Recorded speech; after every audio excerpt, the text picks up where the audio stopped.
everyone. Welcome back to Orchestrated Rams with Ian on the LA Rams Up Podcast Network. Today we'll be breaking down Rams versus Seahawks week number 9, and what an insane divisional matchup this was. You saw everything. Block punt, great defense, bad defense, fantastic offense. Seahawks were trying to hold on to first place. Rams were trying to take hold of first place. And in this video here, we'll be breaking down the top 5 most impactful plays of the game. And there were many impactful plays. But in this group of 5, I think you'll enjoy them for sure. So with that said, let's get into it. So on this first impactful play of the game, second quarter here, 11 seconds left before halftime. 2nd and 10 situation for the Seahawks offense, and the Rams are down 3-6, with the Seahawks getting some good penalty yardage, getting some good pass completions, and here they are, trying to add to their lead. So they decide to pass the ball here, and we'll start at the bottom.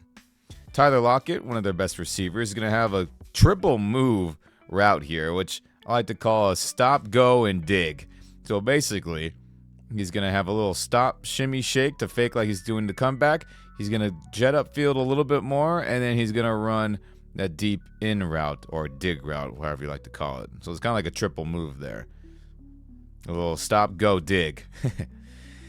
The inside receiver here, Jackson Smith-Njigba, the former first-round pick, is going to be running a deep post route above that. So he's going to be running to the post of the end zone. This next inside receiver here is going to be running a deep corner route. So they're trying to get people to get caught up in the traffic there. And then you have this next inside receiver at the top of the screen or the right of the field. He'll be running a deep corner route. And then you'll have Kenneth Walker, the running back, lined up wide. He'll be having a short little comeback or stop route. With Geno Smith just totally being by himself. Empty backfield, pass situation here. Now defensively for the Rams, they're in their nickel package, which means there's 5 defensive backs, and they have 2 traditional inside linebackers on display with their pass rushers up front. Now, in this game thus far, they've had Darius Williams in man-to-man coverage following around Tyler Lockett majority of the game, and they stick with that plan here. So they have him in man-to-man with Lockett, and everyone else is running cover 4 match zone. So the 4 meaning 4 people are responsible deep. Everyone splits up a quarter of the field, so he'll be deep on the left side. He'll be deep on the interior.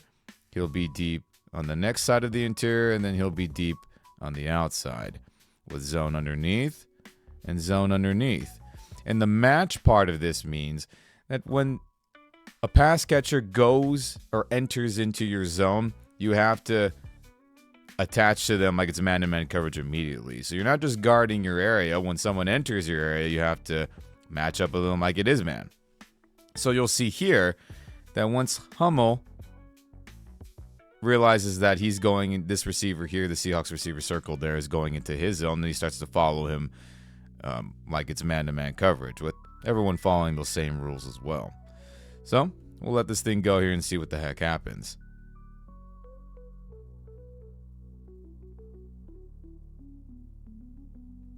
Okay, right here, I'm going to pause it. So you see Geno right here circled.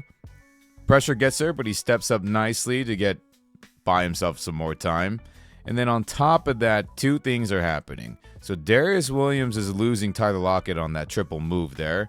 And also, you see Cameron Curl, who circled there, who was dealing with a knee injury in the previous game against the Vikings and hasn't been 100% since. He 100% bites on the corner, which leads to Jackson Smith-Njigba getting pretty dang open on that post route. And we'll let this thing go a little bit more here. Because of the knee issue, Cameron Curl is not able to whip around in time and get to Jackson Smith-Njigba. And wide open touchdown there right before halftime. I mean, what an error by him. What an error by the Rams defense overall. And truthfully, if Geno wanted to throw a laser beam into Tyler Lockett, right here circled, he could have done that too. So just bad execution there by the Rams defense, and especially the Rams secondary on display. But again, Cam Curl, pretty injured, playing through it, and then they eventually yanked him out of the game in favor of some other guys who were able to run a little bit better. But because of that bum knee, he wasn't able to get around. Big touchdown before the half, and the Rams are down big going into the break.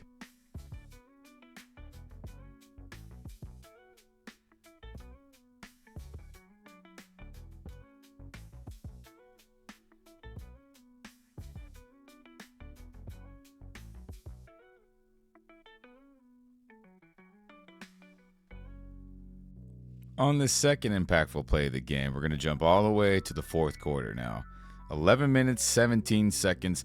The Rams were able to climb back in, make some good plays offensively, and tie the ball game up at 13-13. But here the Seahawks are on the doorstep of scoring, and they're trying to get in the end zone here. So they decide to pass the football, and we'll start at the top. So you have the tight end here. He'll be running a little stop or comeback route at the goal line. Kenneth Walker will be running to the flats. You'll have Tyler Lockett, the inside receiver, will be running a little stop comeback route at the goal line there. You'll have this next inside receiver running like a deeper in route or dig route. And you'll have Jackson Smith-Njigba having a motion across. And once he gets to the other side of Lockett, he'll have a crossing route or a drag route going to the opposite side of the field there. Defensively, the Rams are in their nickel package, 6 DBs on the field, and they have 2 traditional inside linebackers, and they'll be running combo coverage here. So on one side of the field, they'll be running man, so Durant will be man to the tight end. Kitchens, who's in for an injured Cameron Curl, who gave up the touchdown before halftime with his knee issues. They yanked him out of the lineup. He'll be man with Kenneth Walker, and then the opposite side of the field will be cover 6 match zone. So the 6 meaning 2 people will split up one half of the field, so he'll have deep here one half, he'll have deep on the other half, and then underneath, and then underneath. And the match meaning when someone enters your zone, you have to attack them immediately like it's man-to-man coverage and follow them around. So combo coverage, man on one side, cover 6 match zone on the other. So let's let this thing go here and see what the heck happens.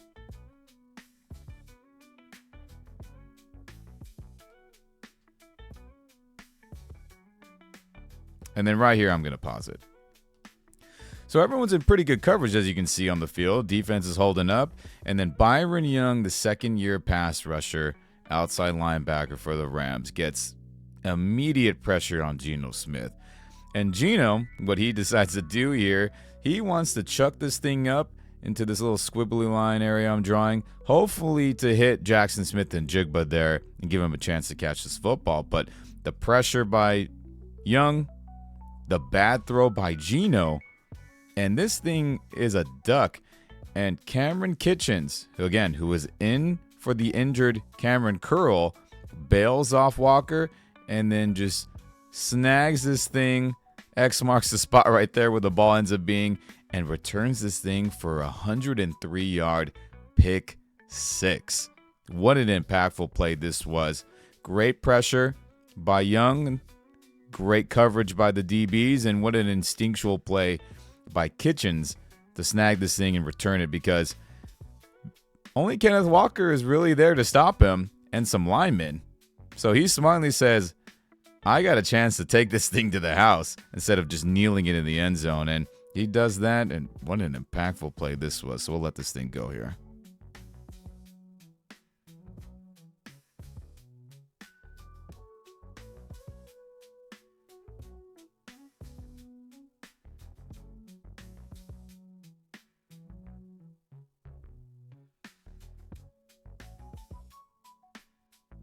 Here on this third impactful play of the game, we're going to zoom down, still fourth quarter, 6 minutes, 10 seconds left. Seahawks are yet again in the red zone. Here they are in a second and goal situation with the Rams up 20-13 after the pick 6 earlier. So the Seahawks in this situation are going to be passing the football. It's going to be a play action pass. So they're going to have a run fake and then pass off of that. So you're going to get a motion across by Tyler Lockett here. He's going to motion, and then once he gets to his spot, he'll be running to the flats. You're going to be having here, this tight end's going to stay home and block. This H-back, or this kind of pseudo fullback tight end, whatever you want to call it, behind him, He'll be jetting across to the flat as well. Just a little bit, behind Tyler Lockett. You're going to get the play action fake by Walker, and he'll stay home to block. And then this inside or this outside receiver here will be running to the post. So he'll be running there. So it'll be a run fake and then a pass off that. So a motion, flat, block, and a post. All right. Defensively, what I believe the Rams are doing is that they're in man-to-man here. But I'm going to let this thing play real quick because I think the Rams switch responsibilities once the motion happens. So I'm going to let it play. Okay, so you see everyone bump over, right? You see Quentin Lake bumping over from the middle of the field to follow Lockett. So what I think ends up happening here is that you're going to be getting a different type of combo coverage, more goal line-esque since you have all the goal line D linemen in and you have less DBs and less, coverage guys. So he'll be man there. Durant on that tight end. Kitchens will be man on the tight end behind him, or the H-back, fullback, whatever you want to call him. And then you have Roseboom will be man on Walker. And then on the bottom side of the field, you'll be having like a cover 2 kind of look. So Darius Williams will have whoever shows up short, and then Quentin Lake will have whoever shows up deeper on that part of the field. So you got man everywhere else, and then you have like a zone look, cover 2 kind of look on the right side or the bottom side of the screen there after the motion happened. So everyone bumped over responsibilities there once Tyler Lockett went in motion. So with that said, let's let it go a little bit more.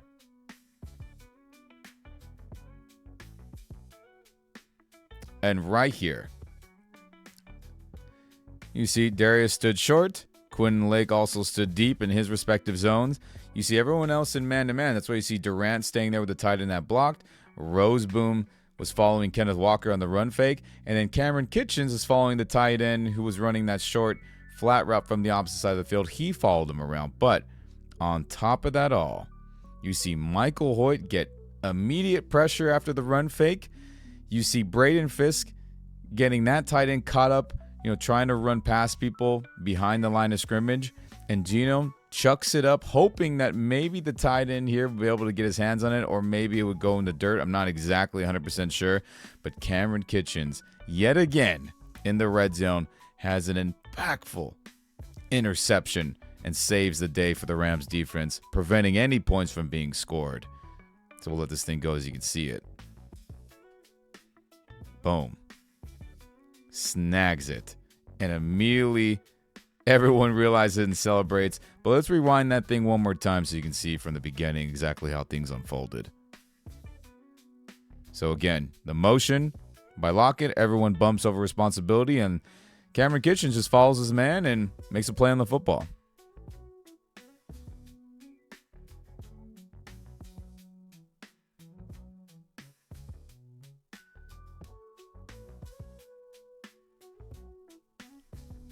So here on this fourth impactful play of the game, we're going to be jumping to overtime.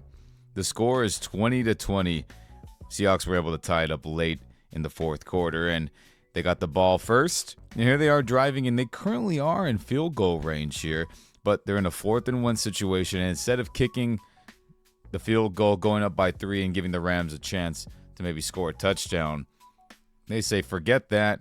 We're going for the kill shot. Let's get a first down, continue to drive, and score a touchdown and end it there. So here they are in their jumbo goal line-esque formation. Jumbo meaning that they take out a skill player, tight end, a receiver, or running back, and they add an extra O lineman. So right here, circle on the screen, you'll see there that they have an extra O lineman in that tight end. Behind 31 there, you can't see. So they have that.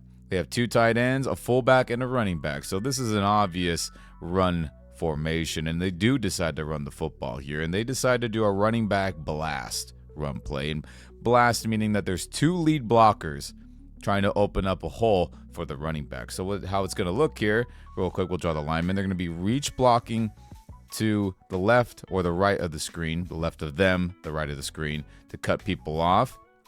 And then you're going to get a double team here on Kobe Turner. You're going to get a kick out block by the tight end there, and they're trying to run it in this alley right there that I just drew in between the guard tackle area and the tight end, or the tackle tight end area, excuse me. So with all that going on, again, I'll just draw this real quick. Kick out block. You're going to get double team here. And then you're going to get a quick little motion across the field by this tight end. They kind of confuse real quick, but he's going to motion back. And then he's going to lead block inside there. The fullback's also going to lead block. And then that's going to hopefully open up an area for Kenneth Walker to get that lane and get a first down or even more yardage. So that's what it is. 2 lead blockers, running back, blast. Defensively, the Rams are in a goal line formation, no doubt about it, as they only have 1 defensive back on the field, Quentin Lake, their safety. Everyone else is a D lineman or a linebacker, which is pretty unique to see, which you don't see all the time. You see at least a couple DBs on the field, but the Rams are feeling out. They're going to try to run the football here, and they were right. So let's let this thing go here. But before I do that, actually, I'm going to highlight and circle 3 players to keep an eye on. Inside linebacker Christian Roseboom, inside linebacker Omar Speights, the undrafted rookie, and defensive nose tackle Bobby Brown. So let's let this thing go a little bit. See what happens.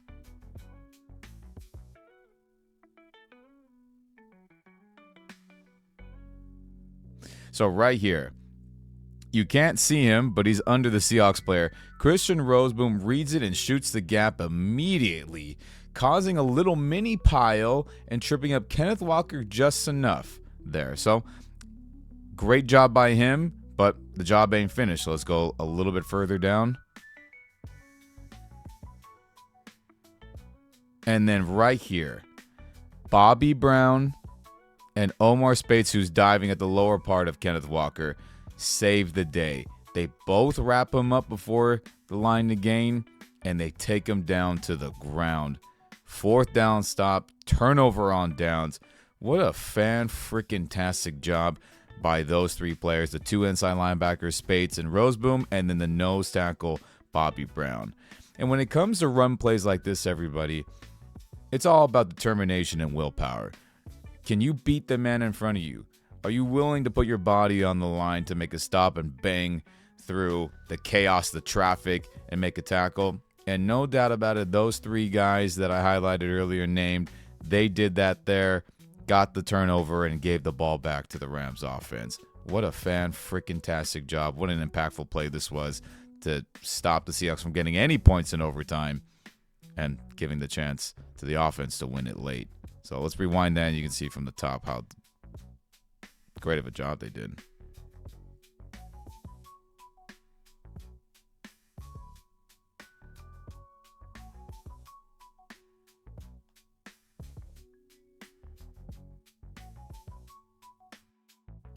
On this final and 5th impactful play of the game, overtime, 5 minutes, 4 seconds left. This is literally 2 plays after the Rams defense had a crucial 4th and 1 stop against the Seahawks to get the ball back to their offense. And in the 2nd and 6 situation, the Rams offense decides to go for the kill shot, tied up 20-20. So they're going to have a play action naked boot. And the play action means there's going to be a run fake. And this run fake will be to the right of the field. And then the naked boot part means that Stafford's going to have a run fake here, and then he's going to roll out to his left and be by himself. There's no lead blocker helping him get extra time. There's no linemen that are flowing to the left to help block that direction. He's just going to be by himself to make a decision. So that's what the naked boot part of that means. And then everyone else will be running some routes. So before the snap, Cooper Kupp's going to have a quick little burst motion to the same side of the field. He's going to block and then release short, little check down here. You're going to have this tight end flow to the left with the boot action by Stafford to the flats to the left. You're going to have this other tight end have a deeper crossing or drag route to the left. And then you're going to have Demarcus Robinson have a deep corner route to the left as well with the flow. So a play action naked boot is what the Rams are doing there. Defensively, the Seahawks are in man-to-man coverage, so you're going to be getting man there, man here. You'll be getting man, man, man there. And if you notice, it's cover 0 man-to-man coverage, meaning there's no one playing deep. Everyone's close to the line of scrimmage on the second down situation. The Seahawks are banking that, hey, the Rams are probably going to be running it out of this 2 tight end look that they have going on. But in this gamble, it ends up not working out for them. So let's let this thing go and see what happens. So boom, you get the quick burst motion. You see everyone scoot over and they're in man-to-man. There you go. You get the play action fake. You see the routes start to develop. You see the naked boot by Stafford rolling out by himself. And then right here, I'm going to just stop this real quick. Riq Woolen was one of the better corners for the Seahawks, or arguably one of their best players, who had an interception earlier in this game, by the way. Lets Demarcus Robinson run right by him. He gets his hands up, but he doesn't get a good jam at the line of scrimmage to help, shove Demarcus Robinson so he can't run free. And because of that, you see D-Rob, Demarcus Robinson, going to be pretty dang open on that corner route. As again, you can see Stafford rolling out, no one lead blocking in front of him. So he gets a free release, right? No jam. He just runs right by Riq Woolen for the Seahawks. And let's let this thing go a little bit more here. Stafford does his normal reads, right? He's going to be looking short, look intermediate.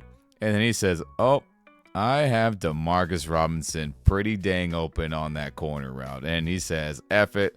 We're going for the kill shot. And we'll let this thing go a little bit more. So right here, you notice that Demarcus slows down a little bit. Riq Woolen's catching up, but Robinson does a great job using his arms, not to shove Riq Woolen, but to give himself some distance so Riq Woolen's not totally on top of him there. And we'll let this go a little bit more. And, oh my goodness. Great accuracy by Stafford. And Demarcus Robinson hauls that football in with one hand. Because with that arm he was using to keep Riq Woolen off, Riq Woolen was holding him and holding that arm, which could have been a penalty, but no matter. Robinson with the insane game-winning touchdown catch here. And that's a wrap. Rams come back from being down 13-3 at half and win it late in overtime with the walk-off touchdown.